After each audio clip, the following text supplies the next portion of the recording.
afternoon, sir. Good afternoon. My name is Tim Elomba. I represent the online media Elomba News. Presently, the JOHESU is on strike and it's affecting patients here and there. And I've spoken with some who said that they have no option than to turn to private hospitals like your establishment for recourse. What is your take, please, on the current status of the ongoing strike by JOHESU? Well, I'm Professor Osuji, consultant physician and cardiologist. Well, as for JOHESU, because a lot of things are going wrong in this country, they think we must continue to go like that. The JOHESU people want to turn the health sector upside down. First is that many of them want to answer consultant.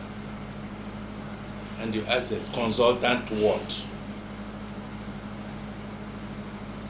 The head of the medical team is the doctor.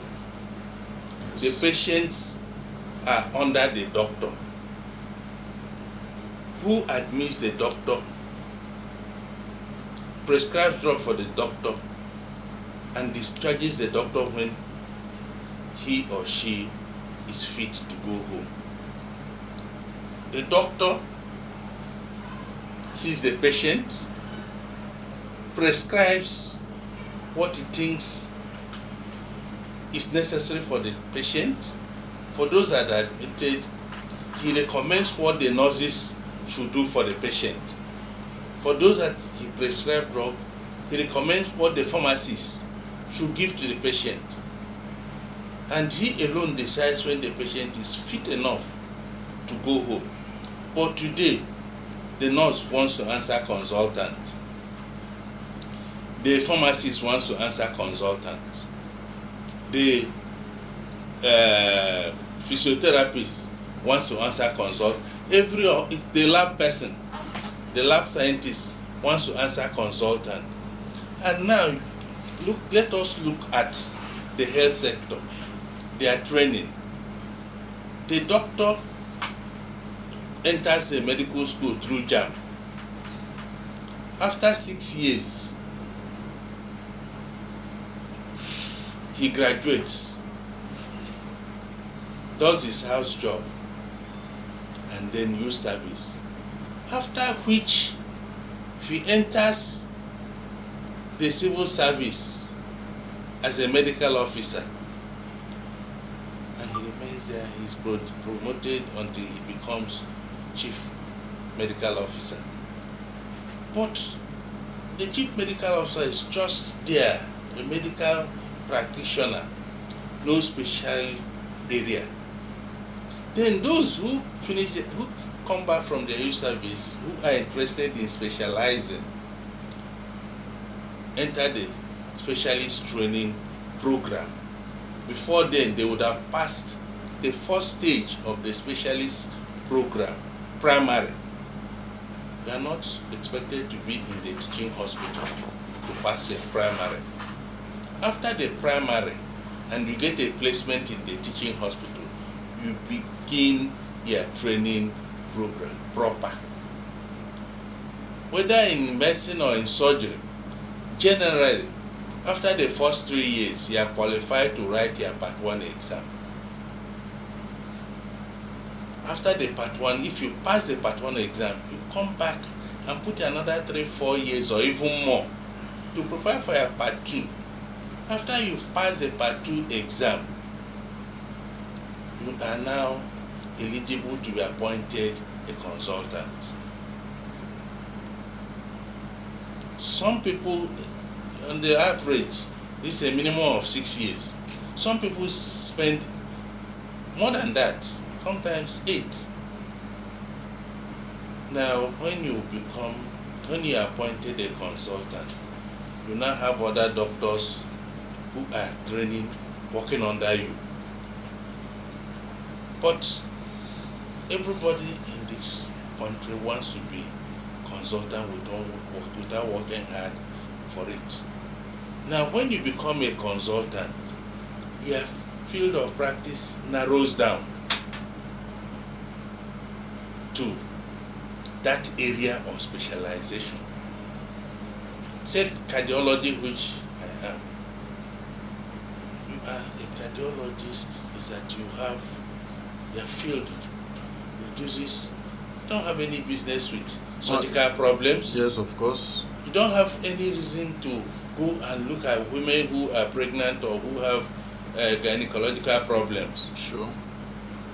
You are only in, and because by the training, first you are a general physician before you come down to